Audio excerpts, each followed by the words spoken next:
നമസ്കാരം പ്രിയമുള്ളവരെല്ലാവർക്കും ഒരിക്കൽ കൂടി എൻ മീഡിയയിലേക്ക് ഹാർദമായ സ്വാഗതം. ഡൽഹി തെരഞ്ഞെടുപ്പ് ചൂടിലേക്ക് നടന്നെടുക്കവേ തീർത്തും പ്രവചനാതീതമായ മത്സരമാണ് ഡൽഹിയിൽ നടക്കുന്നതെന്നാണ് തെരഞ്ഞെടുപ്പ് വിശാരദന്മാരൊക്കെ ചൂണ്ടിക്കാണിക്കുന്നത്. മുൻനിര മാധ്യമങ്ങളൊക്കെ ഇപ്രാവശ്യം ഒരു സർവേയിൽ നിന്ന് വിട്ടു നിൽക്കുകയാണ്. കാരണം കഴിഞ്ഞ 2-3 തെരഞ്ഞെടുപ്പുകളിൽ മുൻനിര മാധ്യമങ്ങളൊക്കെ നടത്തിയ സർവേ നിഷ്ഫലമായിരുന്നു. കാരണം പ്രവചനങ്ങൾക്ക് അതീതമായി ആണ് തിരഞ്ഞെടുപ്പ് റിസൾട്ട് വന്നപ്പോൾ സംഭവിച്ചത്. പ്രത്യേകിച്ചും ഹരിയാനയിൽ കോൺഗ്രസ് വിജയിക്കുമെന്നാണ് മുഖ്യ TV ചാനലുകളൊക്കെ സർവേയിൽ പറഞ്ഞതെങ്കിലും കോൺഗ്രസിന് അവിടെ അധികാരം നഷ്ടപ്പെടുകയും അതുപോലെ BJP അധികാരം നിലനിർത്തുകയുമായിരുന്നു. പൊതു തെരഞ്ഞെടുപ്പിലാകട്ടെ BJPയുടെ വലിയ വിജയം പ്രവചിച്ചിരുന്നുവെങ്കിലും BJP ഒറ്റയ്ക്ക് ഭൂരിപക്ഷം കിട്ടാനാവാത്ത ഒരു സ്ഥിതിവിശേഷത്തിലേക്ക് മാറുകയായിരുന്നു. അപ്പോൾ തെരഞ്ഞെടുപ്പ് പ്രവചനത്തിൽ നിന്നൊക്കെ ഇന്ത്യയിലെ മുൻനിര മാധ്യമങ്ങൾ മാറി നിൽക്കുമ്പോൾ തിരഞ്ഞെടുപ്പ് വിശാരദന്മാരും ഡൽഹിയുടെ കാരണത്തിൽ കൃത്യമായ ഒരു പ്രവചനത്തിൽ നിന്ന് വിട്ടുനിൽക്കുന്നു.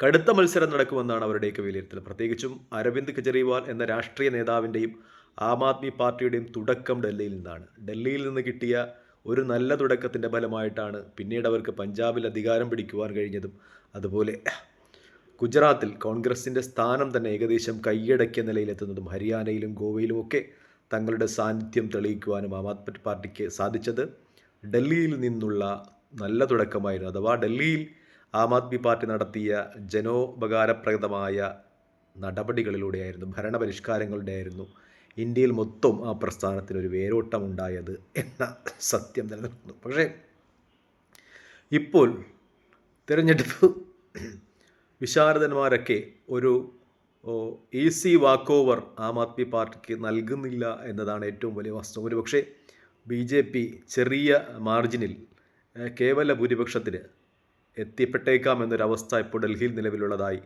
മാധ്യമ വിശാരദന്മാരൊക്കെ വിലയിരുത്തുന്നുണ്ട്. പ്രത്യേകിച്ചും 70 സീറ്റുകൾ മാത്രമുള്ള ഡൽഹിയിൽ ഒരു 35 സീറ്റൊക്കെ പിടിച്ചാൽ ഒരാൾക്ക് അധികാരത്തിൽ വരാമെന്നിരിക്കവേ ഒരുപക്ഷേ ആം ആദ്മി അധികാരത്തിൽ നിന്ന് പുറത്തായപ്പെട്ടേക്കാം എന്നുള്ള രീതിയിൽ തന്നെയാണ് വാർത്തകൾ പ്രചരിപ്പിക്കുന്നത്. ഇതിന് ഏറ്റവും പ്രധാനപ്പെട്ട കാരണം എന്ന് വെച്ചാൽ ഡൽഹിയിൽ കോൺഗ്രസിൻ്റെ തിരിച്ചുവരവാണ്. ഡൽഹിയിൽ 8 മുതൽ 10 സീറ്റ് വരെ കോൺഗ്രസ് നേടിയേക്കാം എന്ന രീതിയിലാണ് അവസാന പ്രവചനവും പുറത്തു വരുന്നത് എന്നത് യാഥാർത്ഥ്യമാണ്. 10 സീറ്റുകൾ നേടിയാൽ നഷ്ടം BJPക്കായിരിക്കും.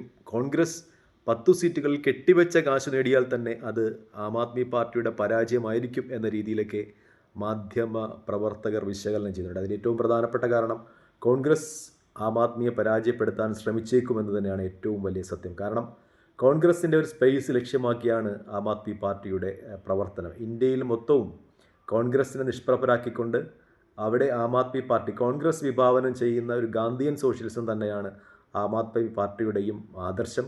അതുകൊണ്ട് തന്നെ കോൺഗ്രസിൻ്റെ സ്പേസിലേക്ക് കടന്നു കയറാനാണ് ആം ആദ്മി പാർട്ടി ശ്രമിക്കുന്നത്. പ്രത്യേകിച്ചും ഗുജറാത്തിലൊക്കെ ഈ കഴിഞ്ഞ തെരഞ്ഞെടുപ്പിൽ അവർ അതിൽ ലക്ഷ്യവും കണ്ടു, നല്ല ശതമാനം വോട്ട് നേടി. ഗോവയിലും നല്ല പ്രകടനം കാഴ്ചവെക്കുന്നതിന് കഴിഞ്ഞു. ഹരിയാനയിൽ അങ്ങനെ ആം ആദ്മി പാർട്ടി കോൺഗ്രസിൻ്റെ സ്പേസ്, രാഷ്ട്രീയ സ്പേസ് ലക്ഷ്യമാക്കി നീങ്ങുന്നത് കോൺഗ്രസ്സിന് തിരിച്ചറിവ് നൽകുന്നുണ്ട്. അതുകൊണ്ട് തന്നെ എന്തു വില കൊടുത്തും ഒരുപക്ഷെ BJP അധികാരത്തിൽ വന്നാൽ പോലും ഡൽഹിയിൽ ആം ആദ്മിയെ പരാജയപ്പെടുത്തണം എന്നവർ തീരുമാനിക്കുന്നു എന്നാണ് കിട്ടുന്ന വിവരങ്ങൾ. കാരണം ആ പരാജയം ആം ആദ്മി പാർട്ടിയെ രാഷ്ട്രീയമായി ക്ഷീണിപ്പിച്ചേക്കാം. കോൺഗ്രസ്സിന് ഇപ്പോൾ ഈ അടുത്ത തിരഞ്ഞെടുപ്പുകളിൽ മഹാരാഷ്ട്രയിലും ഹരിയാനയിലും ഉണ്ടായ തിരഞ്ഞെടുപ്പുകളിലെ പരാജയം കോൺഗ്രസ്സിനെ ഇന്ത്യ മുന്നണിയുടെ നേതൃസ്ഥാനത്ത് തുടരുന്നതിന് ഒരുപാട് വിഘാതങ്ങളുണ്ടാക്കുന്നു. ഒരുപാട് വിമർശനങ്ങൾ കോൺഗ്രസിൻ്റെ ഇന്ത്യ മുന്നണിയുടെ ഘടകകക്ഷികളിൽ നിന്നുണ്ടാകുന്നു, പ്രത്യേകിച്ചും അരവിന്ദ് കെജ്രിവാളിൻ്റെ ഭാഗത്തു നിന്നൊക്കെ. അപ്പോൾ ഒരു ഷോക്ക് ട്രീറ്റ്മെൻറ്റ് കൊടുത്ത് ആം ആദ്മി പാർട്ടിയെ മൂലക്കിരുത്തിയാൽ അതിനൊക്കെ ഒരു പരിഹാരം ആകും എന്ന് കോൺഗ്രസ് ശ്രദ്ധിക്കുന്നു, അഥവാ കോൺഗ്രസ് അങ്ങനെ കണക്കാക്കുന്നു എന്ന് വേണം കരുതാൻ.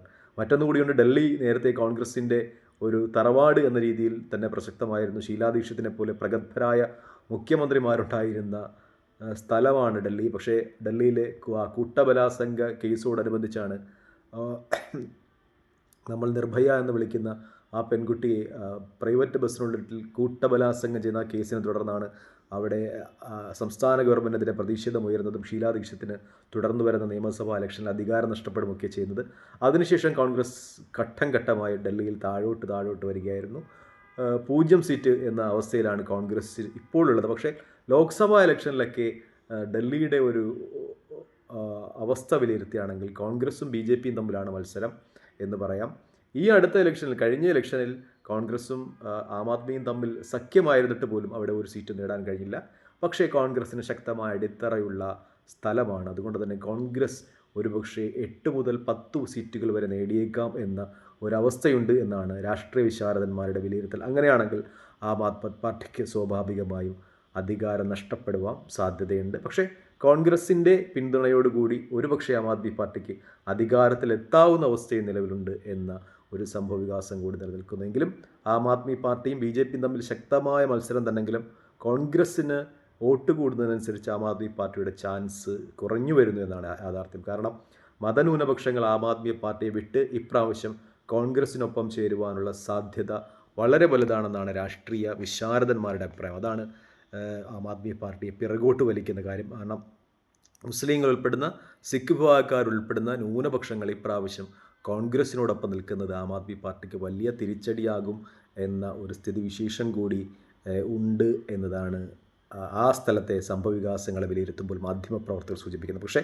സ്ത്രീ വോട്ടർമാരുടെ, പ്രത്യേകിച്ചും സ്ത്രീ വോട്ടർമാർക്ക് ആകർഷകമായ ഒരുപാട് പദ്ധതികൾ ആം ആദ്മി പാർട്ടി സർക്കാർ നടപ്പിലാക്കിയത് കൊണ്ട് തന്നെ സ്ത്രീ വോട്ടർമാർ ഇപ്പോഴും ആം ആദ്മിയെ പരിഗണിക്കും എന്ന ഒരു പോസിറ്റീവായിട്ടുള്ള തിങ്ക് കൂടി ഈ അവസരത്തിൽ ആം ആദ്മി പാർട്ടിക്ക് അനുകൂലമായിട്ടുണ്ട്. എങ്കിലും BJPയും ആം ആദ്മി പാർട്ടിയും തമ്മിൽ നെക്ക് ടു നെക്ക് എന്ന് വെച്ചാൽ ഇഞ്ചോടിഞ്ച് മത്സരം നടന്നേക്കാം എന്ന രീതിയിൽ തന്നെയാണ് അവസാന റിപ്പോർട്ടുകളും വരുന്നത്. പക്ഷേ കോൺഗ്രസ് സ്ഥിതി മെച്ചപ്പെടുത്തും എന്നും ആം ആദ്മി പാർട്ടി തളരുമെന്നും, എന്നാൽ കോൺഗ്രസ് സ്ഥിതി മെച്ചപ്പെടുത്തുമെന്നും, എന്നാൽ നേടുവാൻ പോകുന്നത് BJP ആയിരിക്കും എന്ന ഒരവസാന കണക്കുകൂട്ടലിലൂടെയാണ് ഇന്ദ്രപ്രസ്ഥത്തിലെ ഡൽഹിയിലെ മാധ്യമങ്ങൾ കടന്നു പോകുന്നത് എന്നതാണ് ഏറ്റവും വലിയ പ്രാധാന്യം. ഒരുപക്ഷേ ഇന്ദ്രപ്രസ്ഥത്തിൽ ഡൽഹിയിൽ ആം ആദ്മി പാർട്ടി പരാജയപ്പെടുകയാണെങ്കിൽ കെജ്രിവാളിനെയും അദ്ദേഹം പ്രതിദാനം ചെയ്യുന്ന ആം ആദ്മി പാർട്ടിയുടെയും സ്വാധീനം തുടർന്നുള്ള സംസ്ഥാനങ്ങളിൽ കുറയുന്നതിന് സാധാരണമാണ്. പ്രത്യേകിച്ച് പഞ്ചാബിലും ആം ആദ്മി പാർട്ടി അധികാരത്തിലുണ്ട്. അവിടെയും ഒരു തിരിച്ചടി കോൺഗ്രസ്സിന് ആം ആദ്മി പാർട്ടിക്ക് നൽകുവാൻ കഴിഞ്ഞാൽ ആം ആദ്മി പാർട്ടി ലക്ഷ്യമാക്കുന്ന കോൺഗ്രസിൻ്റെ വോട്ട് ബാങ്കുകൾ പിടിച്ചു നിർത്തുവാൻ കോൺഗ്രസ്സിന് കഴിയുമെന്ന തിരിച്ചറിവാണ് തങ്ങളുടെ ഒപ്പമുണ്ടായിരുന്ന ന്യൂനപക്ഷ വോട്ടുകളെ തിരിച്ച് തങ്ങളിലെത്തിക്കുവാനുള്ള കോൺഗ്രസിൻ്റെ ശ്രമങ്ങൾക്ക് ഡൽഹിയിൽ പ്രചോദനമാകുന്നത് എന്നാണ് മാധ്യമങ്ങൾ സൂചിപ്പിക്കുന്നത്. ന്യൂനപക്ഷ വോട്ടുകളുടെ ബലത്തിൽ കോൺഗ്രസ് അവിടെ ശക്തമായി തിരിച്ചു വരികയും ഒരുപക്ഷെ കുറച്ചധികം സീറ്റുകളിൽ കെട്ടിവെച്ച കാശ് നേടുകയും 8-10 സീറ്റുകൾ വിജയിക്കുവാനും സാധ്യതയുണ്ട് എന്ന ഒരവസാന ഘട്ട വിലയിരുത്തൽ മാധ്യമപ്രവർത്തകർ നടക്കുമ്പോൾ ഡൽഹിയിലെ രാഷ്ട്രീയം ആർക്കും പിടികിടാത്ത വിധം വഴുതി മാറുന്നു എന്നാണ് യാഥാർത്ഥ്യം. ഒരു കടുത്ത പോരാട്ടത്തിനൊടുവിൽ ഒരുപക്ഷെ BJP അധികാരത്തിൽ വന്നേക്കാം എന്ന വിലയിരുത്തലുമായിട്ടാണ് മാധ്യമങ്ങൾ ഈ അവസരത്തിൽ നിൽക്കുന്നത്. എന്തായാലും വരും ദിവസങ്ങളിൽ സാഹചര്യം എങ്ങനെ മാറിമറിയും എന്ന് പ്രവചിക്കുക സാധ്യം. തൽക്കാലം ഈ വീഡിയോയുമായി വാങ്ങുന്നു. മറ്റൊരു വീഡിയോയുമായി കാണുന്നവരെ പ്രാർത്ഥന ഉൾപ്പെടുത്തുക. നന്ദി, നമസ്കാരം, ജയ് ഹിന്ദ്. വീഡിയോ ഇഷ്ടപ്പെടുന്നുണ്ടെങ്കിൽ ലൈക്ക് ചെയ്യുക, ഷെയർ ചെയ്യുക, കമൻറ്റ് ചെയ്യുക.